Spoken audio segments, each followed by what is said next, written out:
मुद्दा बनाया जा रहा है zero reservation to OBC candidate को 2020 की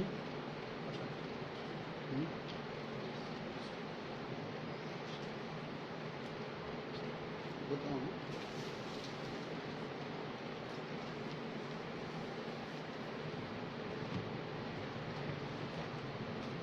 कितने लोग जुड़े? 26 हिंदी में लिखना है।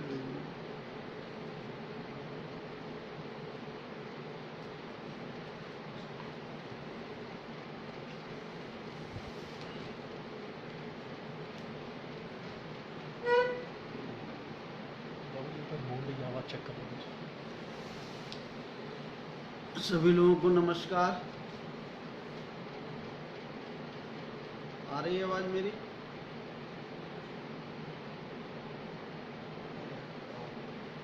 आ रही? आन उसे तो वैसे भी आ जाती।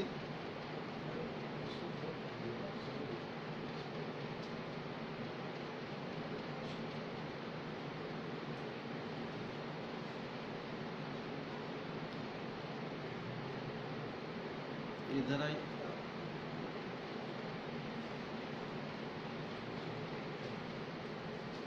आप सब लोग जल्दी जुड़ जाए तो फिर बातचीत करें आपसे।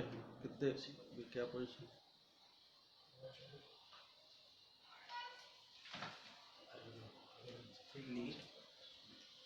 क्या पोजीशन? सभी लोगों को नमस्कार। कितने लोग? 70 लोग हो गए। 80 उसको लीड बढ़ा के लीड को करेगा।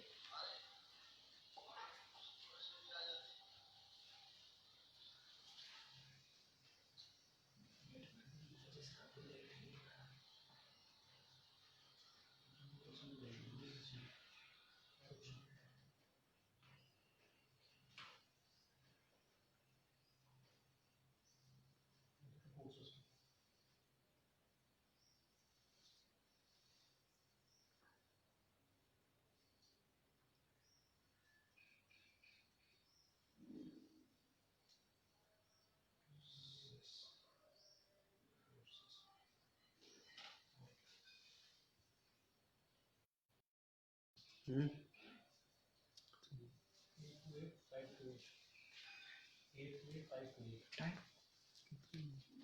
115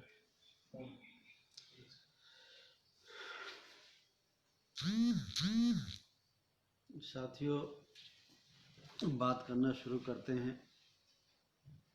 आज हमारे धरना का दूसरा दिन है। 1 जून से हम लोगों ने शुरू किया, आज दूसरा दिन है और 7 तारीख तक ये हमारा धरना चलेगा। अपने अपने गांव में, घरों में काली पट्टी बांध करके जो सरकार की जो सरकार की जन विरोधी नीतियां हैं उनके खिलाफ हमें ये धरना देना है। धरना देने का मकसद खाली हमारा सरकार का विरोध नहीं है।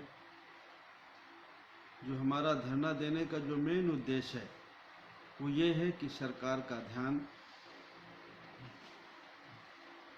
जो गरीब और कमज़ोर, पिछड़े, दलित, अक़लियत और जो कमज़ोर लोग हैं उनके साथ जो अन्याय अत्याचार हो रहा है, लॉकडाउन के बाद जो बड़े पैमाने पर घटनाएं घटी उत्तर प्रदेश के सभी ज़िलों में, उन घटनाओं को रोका जाए।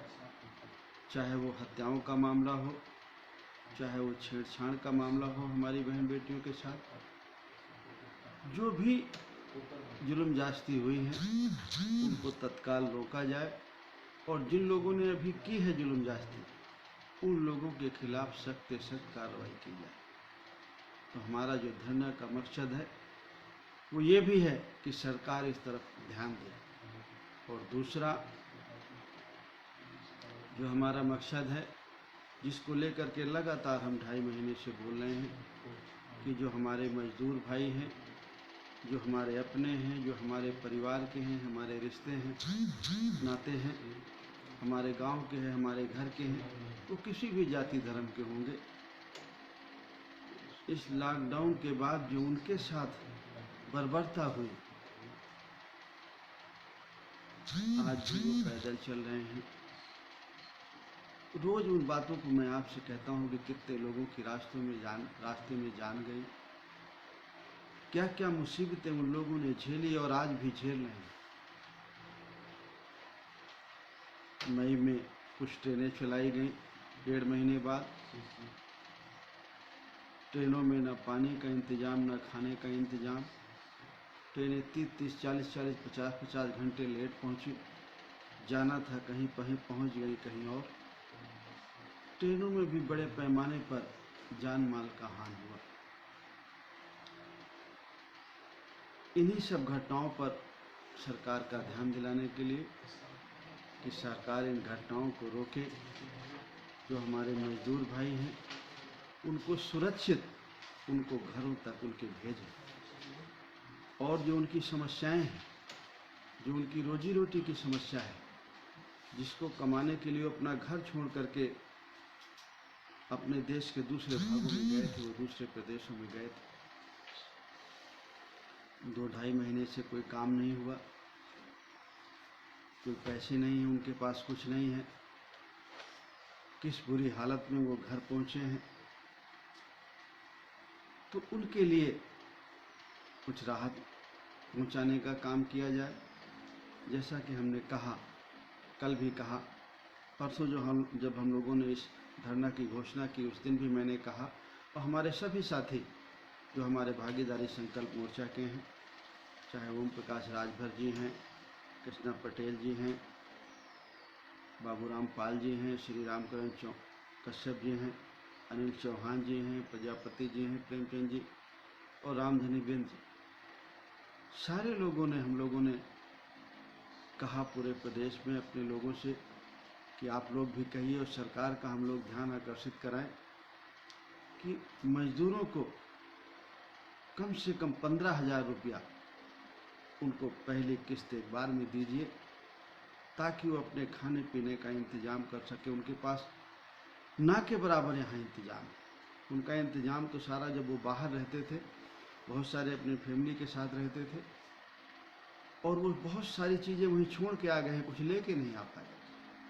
तो उन्हें नए सिरे से अपनी गृहस्थी बनानी है, तो उसकी ज़रूरत है कि कम से कम मिनिमम 15,000 रुपया उनको एकमुश्त दिए जाएं, और फिर महीने में उनको 7,500 रुपया दिया जाए, ताकि वो अपनी ज़रूरतों को पूरा कर सकें। जब तक उनको कोई रोजी रोटी का साधन नहीं मिल जाता, हम कोई काम मुहैया नहीं करा सकते, तब तक उनके लिए ये करने की ज़रूरत है। वैसे सरकार ये कह रही है कि हमने बहुत सारे लोगों को काम दे दिया।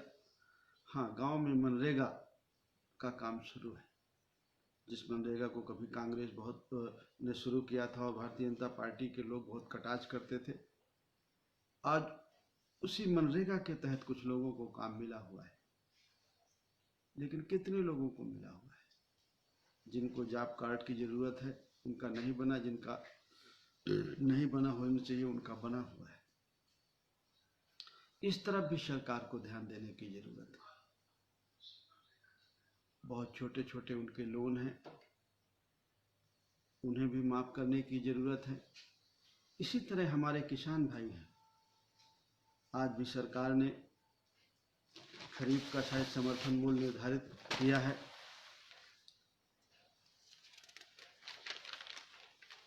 और मूल्य निर्धारित करने से सरकार तो कर देती है, लेकिन उसका पालन नहीं होता है।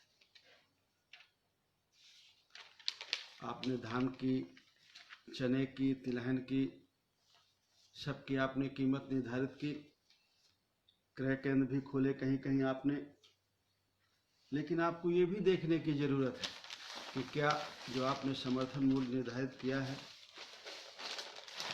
क्या उस पर खरीद हो रही है? क्या किसान की फसलें उस रेट में खरीदी जा रही हैं? इस तरफ भी सरकार को ध्यान देने की ज़रूरत है। आज खरीफ की फसलों का समर्थन मूल्य निर्धारित हुआ है, लेकिन जब फसल आएगी और जब लोग उसको बेचने जाएंगे तो जो न्यूनतम समर्थन मूल्य है क्या वो किसान भाई को मिल पाएगा? या आज जो वर्तमान हालत है, आज भी जो लोग गेहूं बेचने जा रहे हैं, चने बेचने जा रहे हैं, तिलहन बेचने जा रहे हैं, अगर चना मार्केट में बेचने जा रहे हैं जहां चना पैदा हुआ है तो शायद आपका समर्थन मूल्य सरकार ने न्यूनतम 4800 रुपये के आसपास रखा है, उस 4300 रुपया में ले रहा है उसको बिचौलिया। गेहूं आपने 1925 रुपया में रखा है, बिचौलिया उसको 1400, 1500, 1600 रुपये में ले रहा है। किसान की मजबूरी है, बहुत सारे लोगों का उसने पैसे ले रखा है खाद बीज खरीदने के, उसमें और बहुत सी उसको जिम्मेदारियां उसके सामने हैं, तो उसकी मजबूरी है कि उसे बेचना है। और जितनी उसकी लागत है और जितनी उसकी मेहनत है, लागत और मेहनत उसकी जोड़ दी जाए तो वो भी उसका नहीं निकलता है। स्वामीनाथन कमेटी की रिपोर्ट को लागू करने की बात हुई थी, लेकिन वो आज तक लागू नहीं हुई। किसान ने छोटे छोटे कर्ज ले रखे हैं, 50,000, 1 लाख, 2 लाख रुपया के, उसकी वसूली के लिए जोर दिया जा रहा है। बिजली का बिल सरकार ने कहा कि नहीं आएगा 3 महीने तक, और 2 महीने बाद बिजली का बिल आया और ब्याज और सरचार्ज लग करके आया। सरकार से हमारी अपील है कि सरकार इस बिजली के बिल को माफ करे और जो किसानों के हमारे कर्जे हैं उनको माफ करे। जब हम जो लोग बैंक का पैसा लेकर के भाग गए हैं, अभी कुछ दिन पहले भागे हैं, उनका हम 68,000 करोड़ रुपया माफ कर सकते हैं। इन 6 सालों में हम 6,68,000 करोड़ रुपया माफ कर सकते हैं। तो जो किसान और मजदूर है, जो छोटे छोटे दुकानदार हैं बेचारे, जिनकी इन 2.5 महीने में वो कहीं के नहीं बचे हैं, उन्होंने जो छोटे छोटे लोन ले रखा है, हमारी भागीदारी संकल्प मोर्चा की ये मांग है, सरकार उनके भी लोन को माफ करे। और खास करके जो जुल्म जास्ती की बात मैंने की, जुल्म जास्ती की तरफ जो हमारे प्रदेश के अधिकारी हैं, चाहे वो जिले के कप्तान हो या जिलाधिकारी महोदय हो, उनसे भी हमारी अपील है भागीदारी संकल्प मोर्चा की कि आप एक जिम्मेदार पद पर हैं और आपकी ये जिम्मेदारी बनती है कि आप बगैर किसी भेदभाव के, बगैर किसी सामाजिक व्यवस्था से प्रभावित हुए, जो कानून कहता है, जो संविधान कहता है, जिन लोगों के ऊपर जास्ती हुई है उनके आप पक्ष में खड़े हों। जिन लोगों ने जास्ती की है, उत्पीड़न किया है, उनके खिलाफ आप कार्रवाई करें। पूरे प्रदेश में कोई जिला बाकी नहीं है, चाहे वो गोरखपुर है, चाहे भदोही है, चाहे मिर्जापुर है, चाहे सोनभद्र है, या चंदौली है, या इलाहाबाद है, जहां हमारे निषाद समाज के साथी की हत्या हुई, कौशाम्बी में हमारे बेचारे जो मौर्य जी को मारा गया निर्दोष, वो तो बेचारे बीजेपी का ही वोटर था, वो उन्हीं के लिए काम किया था उसने।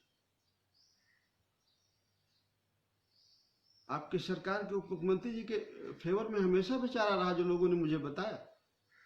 इसके बाद भी उसको मार दिया निर्दोष आदमी को। और उन लोगों ने मारा जो कहते हैं कि सरकार में हमारी पकड़ है। प्रतापगढ़ में जो हमारे पटेल समाज के भाई हैं, 2 दिन उनके ऊपर घटनाएं की गई और जिन लोगों ने आवाज उठाई उनके ऊपर मुकदमा हो गया, और जिन लोगों ने किया उनके ऊपर अभी तक कोई कार्रवाई नहीं। वहीं प्रतापगढ़ में थोड़े दिन हमारे एक पाल समाज की बेटी थी, उसके ऊपर घटना हुई। मुजफ्फरपुर में हमारे जो कश्यप समाज की बेटी थी, उसके ऊपर घटना हुई, कोई कार्रवाई नहीं हुई।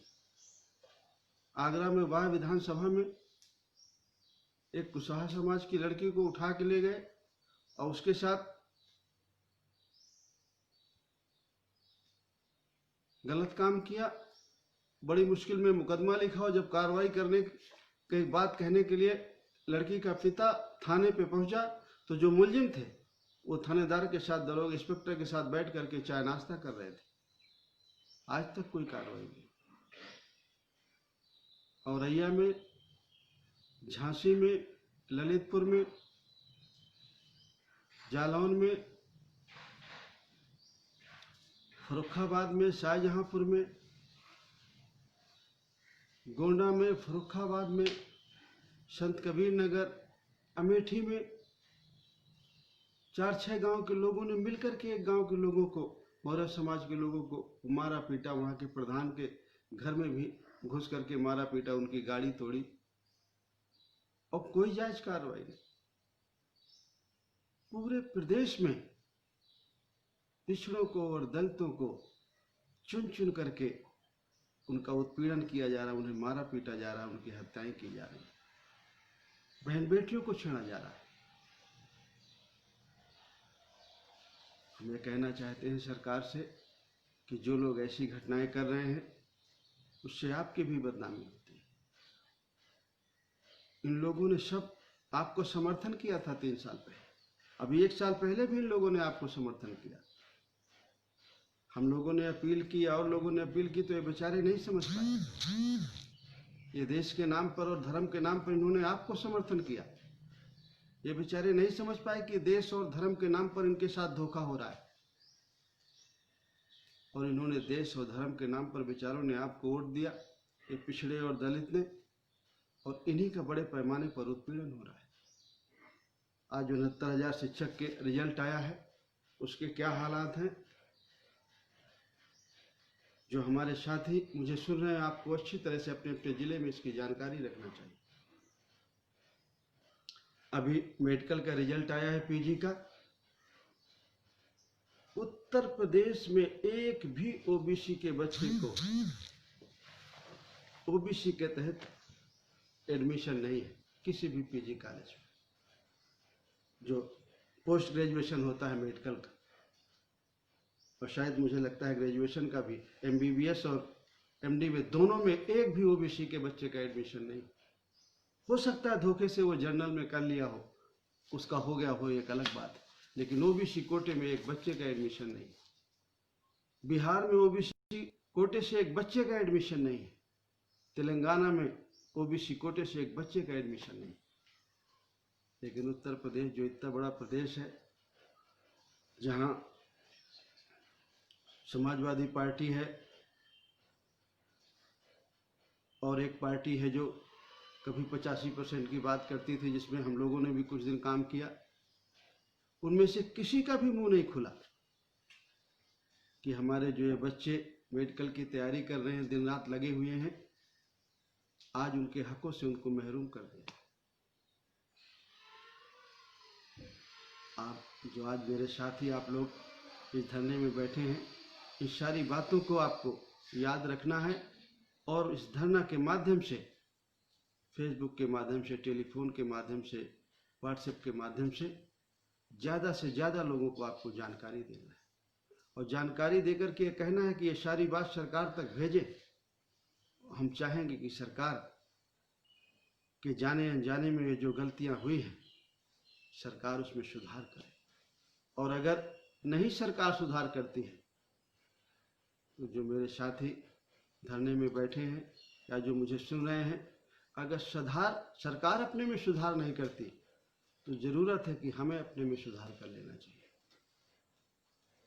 सरकार को हम आप लोगों ने बनाया है, आपने बनाया है, अपना वोट दे करके बनाया है, और अगर सरकार हमारे बच्चों के बारे में नहीं सोचती, सरकार हमारे किसान के बारे में नहीं सोचती, सरकार हमारे जो मजदूर भाई हैं दर दर की ठोकरें खा रहे हैं, पैदल चल रहे हैं, रास्ते में जान जा रही हैं, उनके बारे में नहीं सोचते, तो ऐसी सरकार को हमें आने वाले समय में बदल देना चाहिए। हम सोचते थे, कुछ साथी हमारे सोचते हैं कि नहीं, हमारे ऊपर घटनाएं नहीं, हमारे मुसलमान भाइयों पर घटनाएं हैं।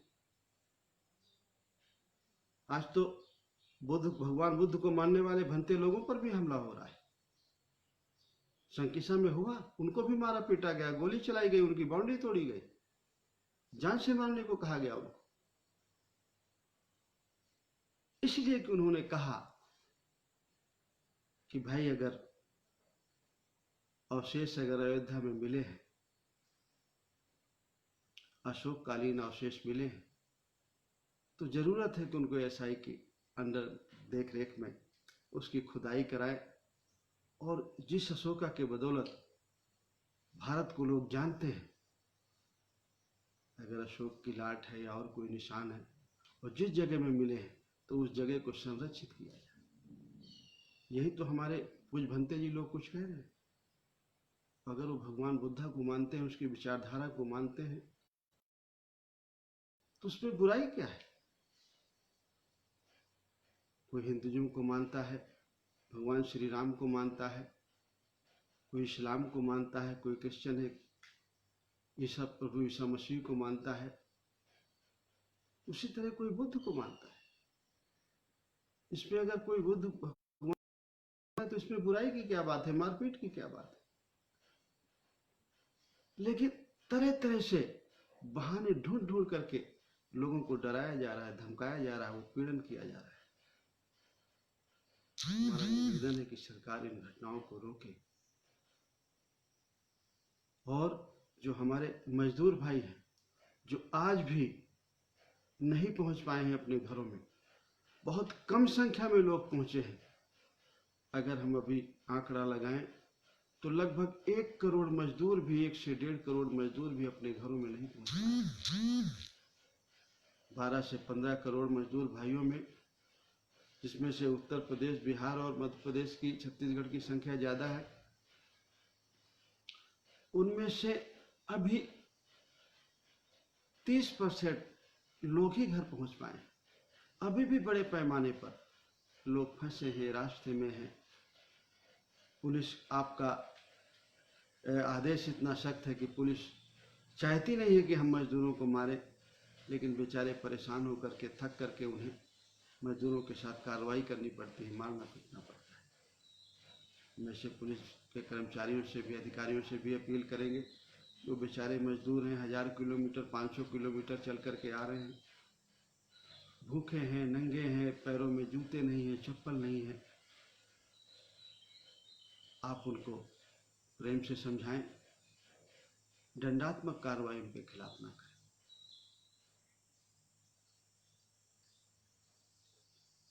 अंत में आप सभी साथियों से, जो हमारे साथ फेसबुक में जुड़े हुए हैं, जो हमारे भागीदारी संकल्प मोर्चा के साथी हैं, उनसे सबसे मेरी अपील है कि आप सब लोग अपनी इस बात को गांव-गांव तक, मोहल्ले मोहल्ले तक, टेलीफोन के माध्यम से, व्हाट्सएप के माध्यम से, फेसबुक के माध्यम से अपनी बात को पहुंचाएं, लोगों को जागरूक करें।